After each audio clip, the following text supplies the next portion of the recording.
안녕하세요. 연세한국어 5급 과제 부문 안보미입니다. 오늘은 한국인의 교육관 과제 1 읽고 쓰기 같이 진행해 보겠습니다. 교재 207쪽입니다. 읽기 전에 함께 생각해 보겠습니다. 여러분은 학교 교육인 또 제도권 교육인 공교육 제도에 만족하세요? 불만족한다면 그 이유는 무엇인가요?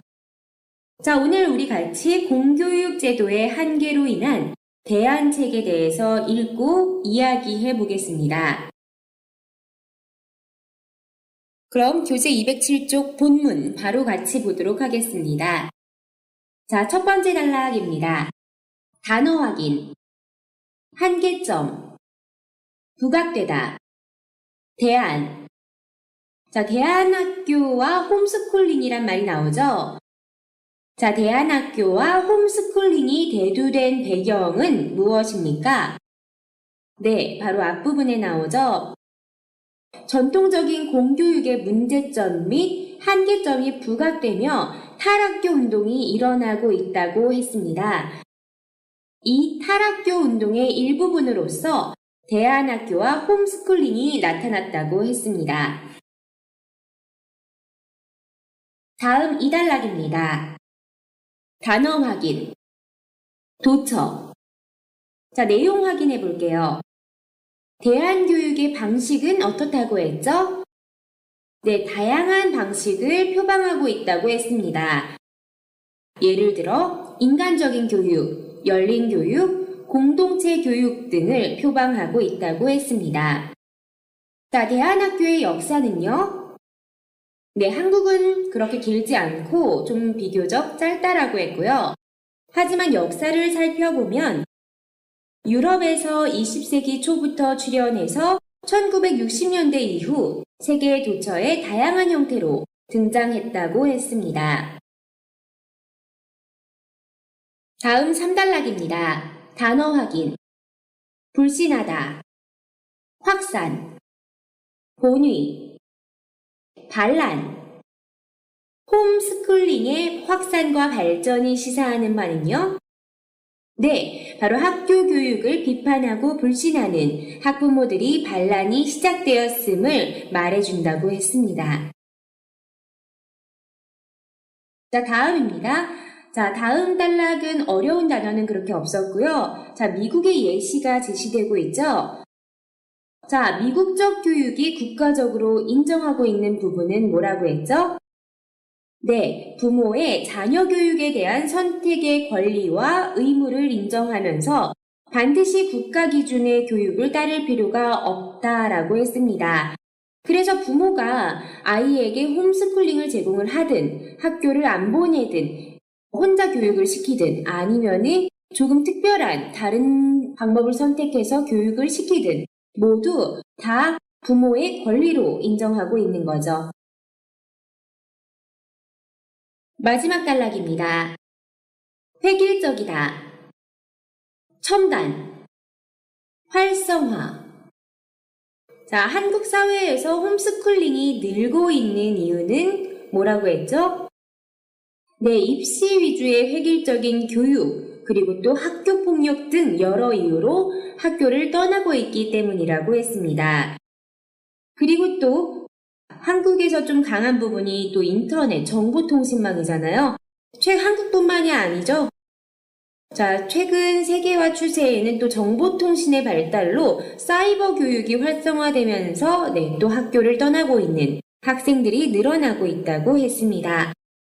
자, 이렇게 본문 함께 살펴보았고요. 자, 다음은 읽기 후 내용 확인 진행해 보겠습니다. 1번. 위 글은 무엇에 대한 글입니까? 1번. 전통적인 학교 교육 방식. 자, 이거에 대해서 비판적인 탈학교 운동이 일어나고 있다고 했죠? 자, 1번 내용은 언급되지 않았습니다. 도입에서 이에 반하고 있다라는 얘기는 했었죠. 자, 2번. 새로운 형태의 교육 방식.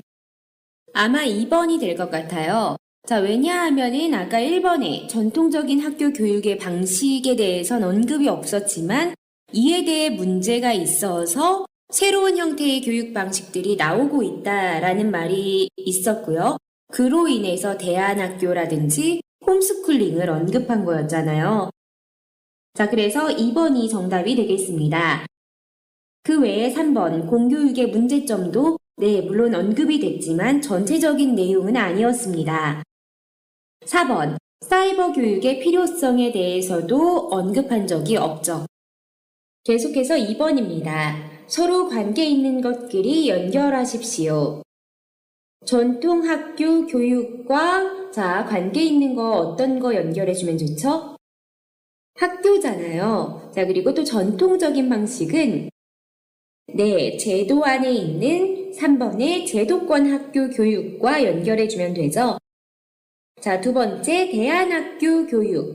자, 대안학교라는 건 전통학교에 반하면서 말 그대로 대안, 다른 방안에 대해서 연구된 정말 대안의 학교죠. 자, 그래서 전통학교의 교육 방식을 따르고 있지 않고 전통학교에서 문제되는 부분들을 다루고 새로운 방식의 교육을 하는 제도권 밖의 학교가 되겠습니다. 자, 그래서 대안학교 교육은 1번에 제도 밖 학교 교육과 연결해주면 되고요. 자, 마지막으로 홈스쿨링 교육은 재택교육과 연결해주면 되죠. 자, 재택교육, 재택근무 해서 재택이란 말은 집을 벗어나지 않고 집에서 하는 것들을 말해요. 자, 그래서 집에서 하는 교육, 말 그대로 홈스쿨링이 되겠죠. 자, 그래서 홈스쿨링 교육과 재택교육 연결해 주시면 되겠습니다.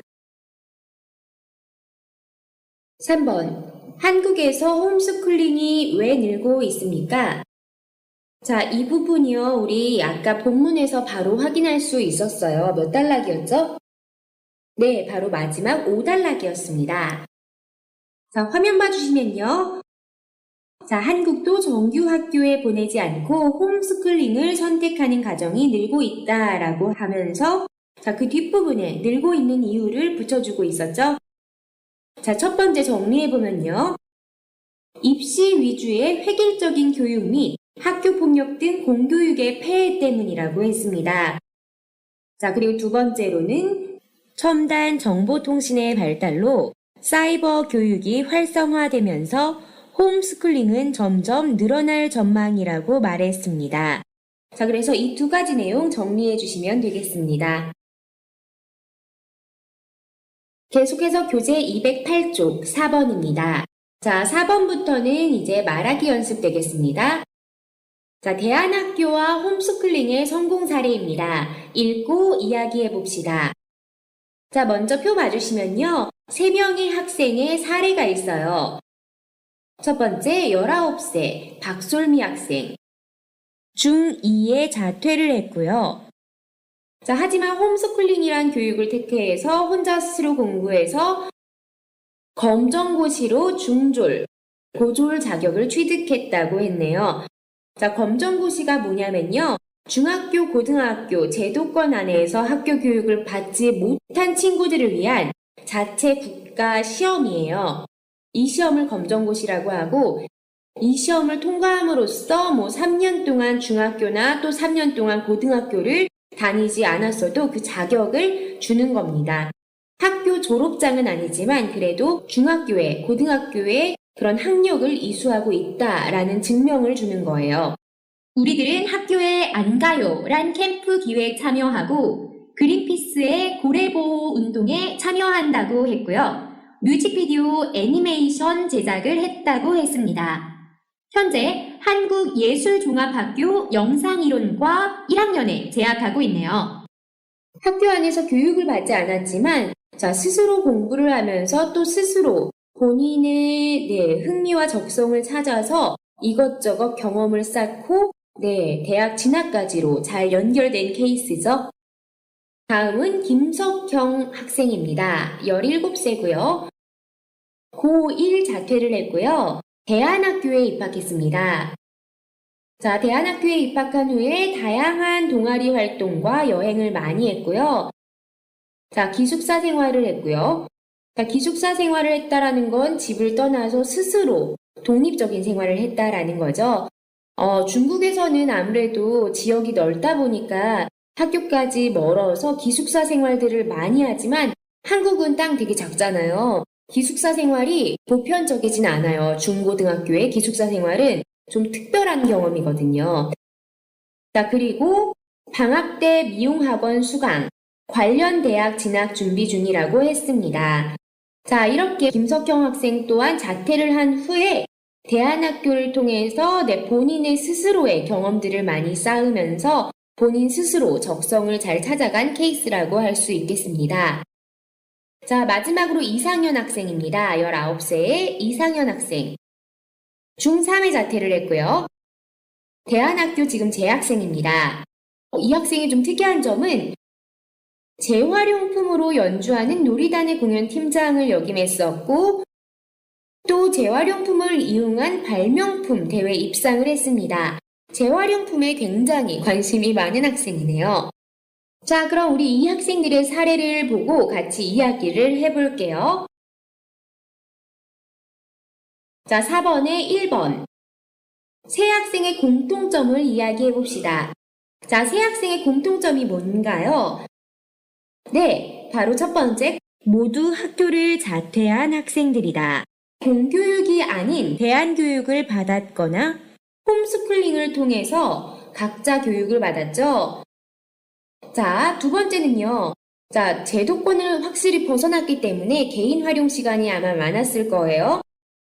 각자의 경력이 풍부합니다. 경험과 경력이 풍부합니다. 다음 두 번째입니다. 세 학생의 장래 희망을 추측해 말해봅시다. 자, 여러분, 박솔미 학생, 김석형 학생, 그 다음에 이상현 학생, 이 세 학생을 볼 때 각자의 지금 현재까지의 경험과 경력을 볼 때 어떤 장래 희망, 어떤 꿈을 가지고 있을 것 같으세요? 자, 먼저 박솔미 학생은 아마 방송국 PD를 꿈꾸고 있을 것 같아요. 자, 그리고 김석형 학생은 지금 미용학원 수강을 했고 관련 대학 진학 준비 중이라고 했죠. 자, 이런 걸로 봤을 때 아마 미용 전문가가 되길 희망할 것 같고요. 이상현 학생 같은 경우는 재활용품에 관심이 많았잖아요. 자, 재활용품 하면 좀 환경보호로 이어지죠? 환경운동가가 되지 않을까요? 자, 그럼 우리 이 세 학생의 이런 장래 희망을 추측하는 말하기 만들어 보겠습니다. 먼저 배경 뒤에 우리 배웠던 문법, 으로 인해 붙여주세요. 이것이 앞의 배경을 요인으로 놓아주는 거고요. 자, 뒷부분에는 여러분의 추측사항, 왜 그렇게 추측하는지를 것으로 보여와 함께 사용해 보겠습니다. 자, 그래서 아마 자, 이런 장래 희망을 꿈꿀 것으로 보입니다. 라고 추측해서 말해주겠습니다. 자, 먼저 박솔미 학생. 배경은 캠프 기획 참여나 뮤직비디오 애니메이션 제작 경험입니다. 자, 그리고 추측사항은 자, 이런 경험을 쌓았기 때문에 아마 기획력이 있을 거고요. 또 영상 제작에 관심이 많을 것 같아요. 그쵸? 기획력이 있고 영상 제작에 관심이 많다. 넣어서 말해볼게요.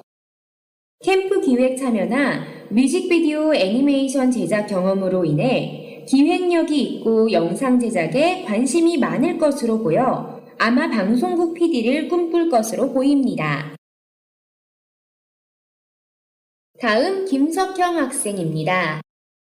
장래 희망은 미용 전문가. 배경으로는 방학 때 미용학원 수강을 넣어보겠고요. 추측사항으로는 관련 대학 진학을 준비 중이며 적성에 맞다를 넣어보겠습니다. 방학 때 미용학원 수강으로 인해 관련 대학 진학을 준비 중이며 적성에 맞는 것으로 보여 아마 미용 전문가를 꿈꿀 것으로 보입니다. 말해주면 되겠고요. 자, 마지막 이상현 학생. 자, 장래 희망은 환경운동가. 자, 그리고 그 배경은 재활용품 활용 공연 및 대회 등의 경험입니다. 자, 그리고 추측사항으로는 재활용품 활용에 관심이 많다 넣어줄게요.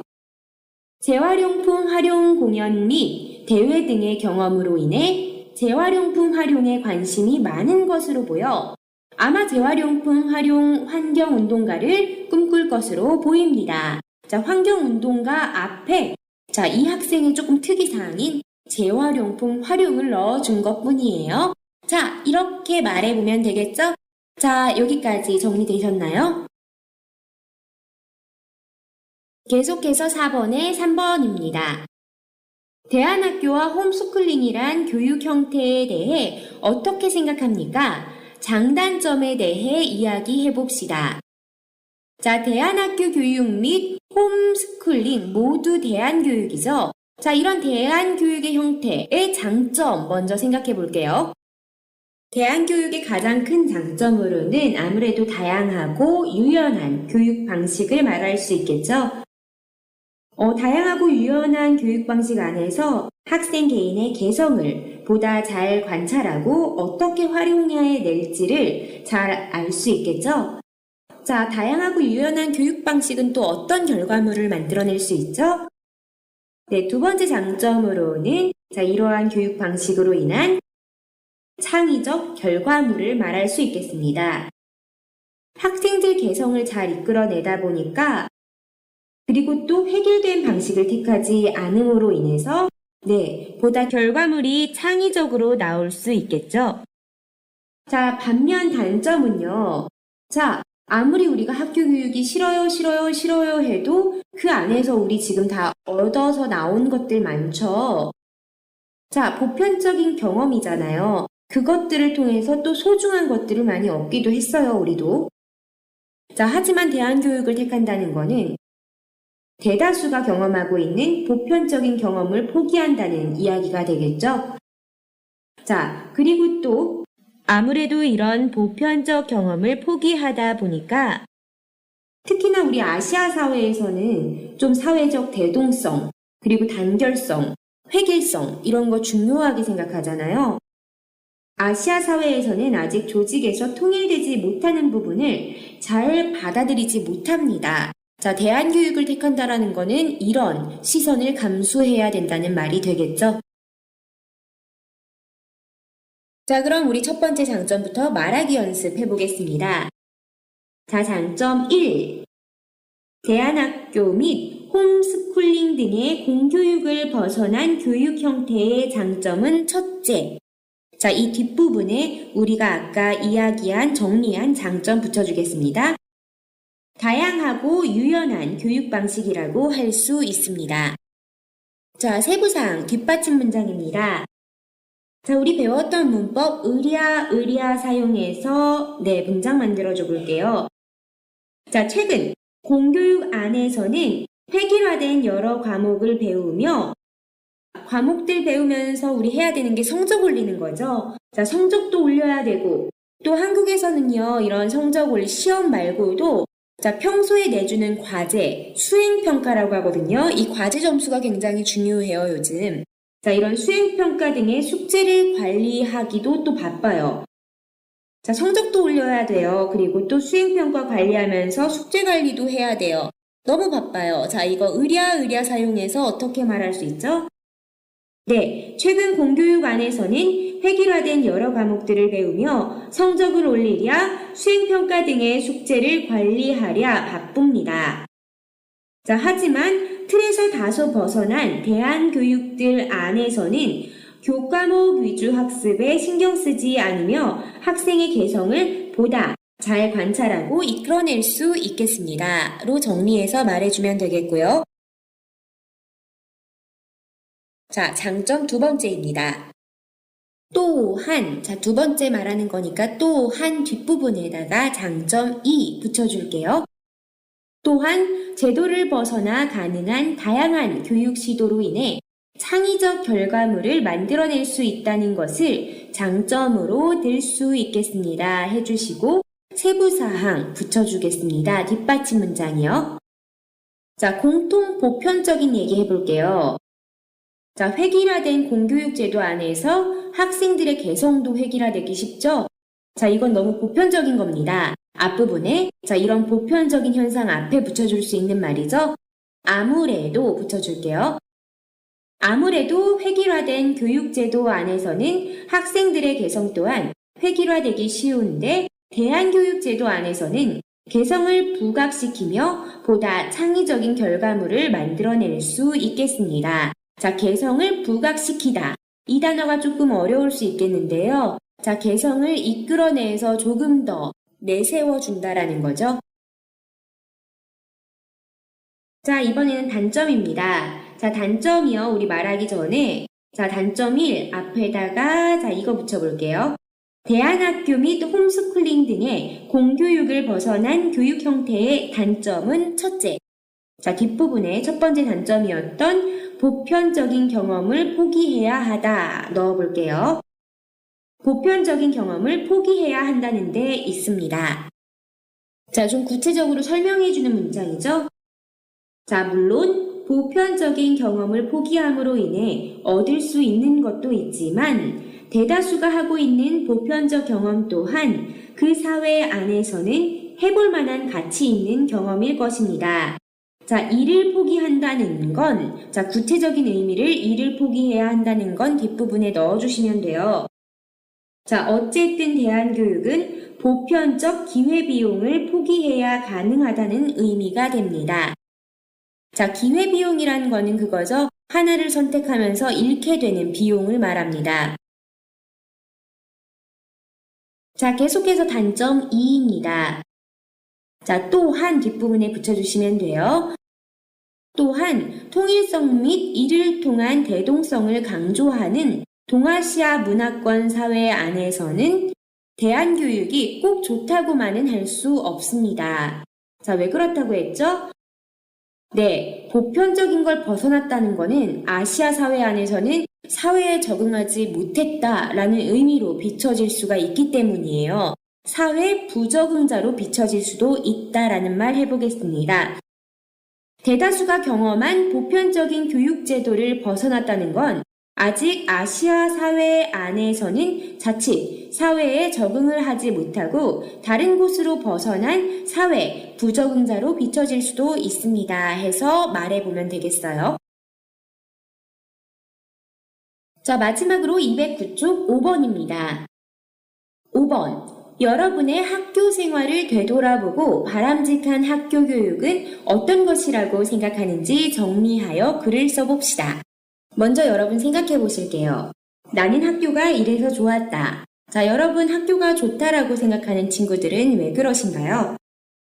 네, 일단은 또래 집단을 만날 수 있죠. 또래 집단의 소속감 때문에 좋았을 것이고 또 학교에 있음으로써 학생의 신분으로 제도적인 보호를 받을 수 있죠. 자, 그리고요. 자, 고민하지 않아도 하루 일과가 잘 돌아가죠. 자, 이게 바로 학교의 장점이에요, 나름. 자, 그런데 학교가 싫었다 하는 친구들은 왜 싫었어요? 네, 일단은 획일화된 기준이 싫었을 거예요. 공부 열심히 하는 아이는 착한 아이, 공부 안 하는 아이는 나쁜 아이, 뭐 이런 식으로요. 개인의 개성이 전혀 존중되지 않죠. 그렇기 때문에 자, 본인이 관심이 없고 흥미가 없는 것들도 다 일단 같이 배워야 돼요. 불필요하게 낭비되는 시간이 많았다고 느끼는 친구들도 있었을 거예요. 그렇게 개인의 개성을 존중하지 않다 보니까 개인 성찰 시간이 없죠. 그렇기 때문에 학교를 졸업하고 공교육 제도를 벗어나서도 내가 진정으로 원하는 게 뭐지? 나는 어떤 삶을 살고 싶은 거지? 방황하는 친구들이 많아지죠. 자, 이런 거 종합해 볼 때 바람직한 학교란 바로 답 나오네요. 제도적 보호, 또 공동체 안에서의 성찰과 성장이 있되 개인의 개성을 성찰하고 발견하고 개발시킬 수 있는 교육 방식의 학교가 좋은 학교, 바람직한 학교라고 말해볼 수 있겠어요. 자, 우리 이 순서로 그럼 쓰기 진행해 볼게요. 자, 바람직한 학교 서론, 일단 현황 소개할게요. 자, 그리고 본론에서 바람직한 학교에 대한 아까 정리한 그런 정의를 써보고요. 마지막 결론에서는 자, 바람직한 학교를 어떻게 현재에 적용시킬지에 대한 고민 필요를 강조해 볼게요. 우리가 당장 문제 해결할 수 있는 건 아니지만은 고민을 해볼 필요가 있다라는 거를 강조하겠습니다. 자, 그럼 서론부터 같이 써볼게요. 자, 최근의 현황, 전통적인 학교 교육 방식에 대한 반작용이 많이 일어나고 있죠. 자, 최근 전통적인 학교 교육의 반작용으로 공교육 제도를 떠나 대안학교, 홈스쿨링 등의 대안교육을 선택하는 학부모 및 학생들이 늘어나고 있다. 이 시점에서 바람직한 학교의 방향을 고찰해 볼 필요가 있겠다 써주시고요. 바로 본론 넘어가겠습니다. 자, 장점은 이런 게 있었고 학교의 단점은 이런 게 있었고 종합해 볼 때 이런 게 바람직한 학교라고 생각해 볼 수 있다를 적어 보실게요. 공교육 제도의 학교가 무조건 문제점만 가지고 있는 것은 아니었는데 또래 집단의 소속감을 통한 성장과 제도적 보호 등은 명확한 장점으로 파악됐다. 반면 획일화된 기준과 교과목 등으로 인해 학생 개인의 개성이 존중되지 않고 개인의 성찰 시간을 갖지 못한다는 게 공교육 제도의 가장 큰 문제점으로 대두되었다. 따라서 바람직한 학교란 제도적 보호와 공동체 안에서의 성찰과 성장 과정이 있되 개인의 개성을 성찰하고 발견하고 개발시킬 수 있는 교육 방식을 갖춘 학교라 할 수 있겠다. 해주시고 마지막 결론입니다. 현재 공교육에 불만족이 대두되고 있는 만큼 많은 학부모, 학생들이 대안교육을 택하게 할 것이 아니라 제도 안에서 공교육을 개선하고 바람직한 학교의 모습으로 나아가기 위한 노력이 필요하겠다로 강조해 주시고 마무리해 주시면 되겠습니다. 자, 오늘 여기까지입니다. 자, 오늘도 수고 많으셨고요. 다음 시간에도 우리 교육에 대해서 같이 이야기 나눠보도록 하겠습니다. 자, 수고 많으셨습니다. 다음 시간에 또 만나요. 안녕히 계세요.